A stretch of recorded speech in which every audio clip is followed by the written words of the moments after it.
Olá, a gente chegou exatamente no meio do terceiro mandato do presidente Lula e que momento, hein? É um ponto de virada crucial para o Brasil. Hoje vamos dar uma olhada nas promessas, nos resultados e principalmente naquela grande aposta econômica que pode definir os rumos do país. Bom, vamos direto ao ponto. A questão que vai guiar toda a nossa análise é esta. Será que essa estratégia econômica mais ousada do governo foi uma jogada de mestre ou será que foi um passo arriscado que pode levar o Brasil para um cenário de estagflação? Para a gente entender o que está acontecendo agora, a gente precisa voltar um pouquinho no tempo, lá para o comecinho de tudo, porque a transição de governo já dava o tom do ambiente polarizado que a gente ia ver pela frente. E essa foi a frase que marcou o início. A narrativa da equipe do Lula era bem clara. Eles estavam herdando um país em crise. Isso, na prática, servia para justificar a necessidade de medidas bem diferentes, principalmente na economia. E aqui, olha só o tamanho da divisão. De um lado, a equipe do Lula falando em ruína fiscal. Do outro, a equipe do Bolsonaro dizendo que foi o primeiro governo a terminar com a dívida caindo. São duas visões completamente opostas sobre o mesmo período. Isso já deixava claro que o campo de batalha político e econômico estava armado desde o primeiro dia. Com um país tão dividido e um Congresso sem uma maioria clara, o grande desafio era como governar. Vamos ver qual foi a estratégia adotada. A estratégia do governo se apoiou em três pilares. Primeiro, distribuir ministérios para tentar formar uma base de apoio bem larga no Congresso. Segundo, como essa base não era lá muito fiel, a saída era negociar cada votação importante, uma por uma.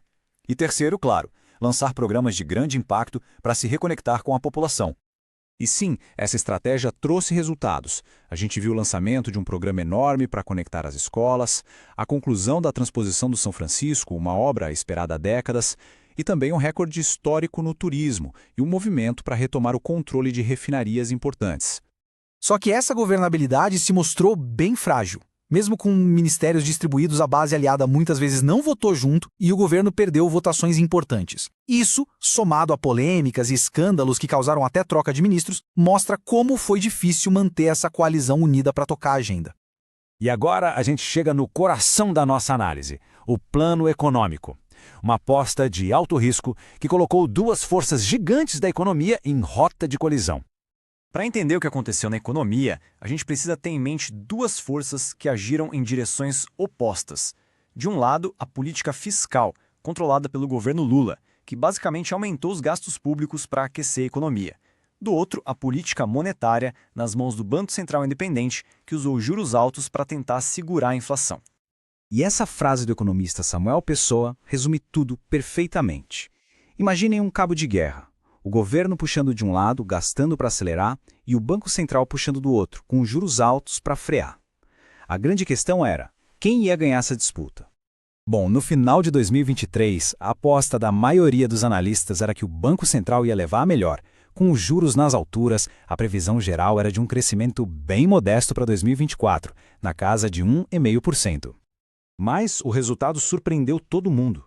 A economia cresceu 3,5%. Foi mais que o dobro do que se esperava. A força dos gastos do governo, a política fiscal, acabou vencendo o cabo de guerra e impulsionou a economia muito mais do que se imaginava. Só que essa vitória pode ter um preço alto. O crescimento forte também pressionou a inflação. E agora a previsão para 2025 é de uma freada brusca, com a economia crescendo só 1,8%. E essa tabela aqui detalha bem o cenário que está se desenhando. Uma queda forte na previsão de crescimento do PIB, do consumo das famílias, das importações. Esse quadro que mistura crescimento baixo com uma inflação que teima em não ceder, tem um nome que assusta qualquer governo: estagflação. E é com essa perspectiva econômica complicada que o tabuleiro político para a próxima eleição presidencial começa a ser montado. Vamos ver como isso tudo se reflete nas primeiras pesquisas. Essa é a pergunta de R$1 milhão, né? Porque, no fim das contas, é o sentimento da população sobre a economia em 2025 e 2026 que vai ser decisivo para definir o próximo ciclo de poder no Brasil. Se a gente olhar as pesquisas mais recentes para o primeiro turno, o cenário é bem fragmentado. Lula aparece na frente, mas sem garantir a vitória. O candidato Freitas vem em segundo, e um pedaço enorme do eleitorado, mais de 40%, ainda está dividido ou indeciso. Agora, quando a gente simula um confronto direto no segundo turno, Aí a coisa aperta de verdade. A gente vê que a polarização que marcou as últimas eleições continua muito viva. É um país bem dividido, com uma margem relativamente apertada entre os dois principais nomes. E tudo isso nos leva a um teste fundamental para a democracia brasileira, que é o tal do princípio republicano. A ideia de que o poder precisa circular, precisa ter alternância, com a população escolhendo se quer manter ou renovar seus líderes. Num cenário tão dividido, a próxima eleição vai ser um teste real desse pilar da nossa república. Então a gente fecha com essa questão. Será que a grande aposta econômica que marcou essa primeira metade do mandato vai ser suficiente para garantir o capital político para 2026?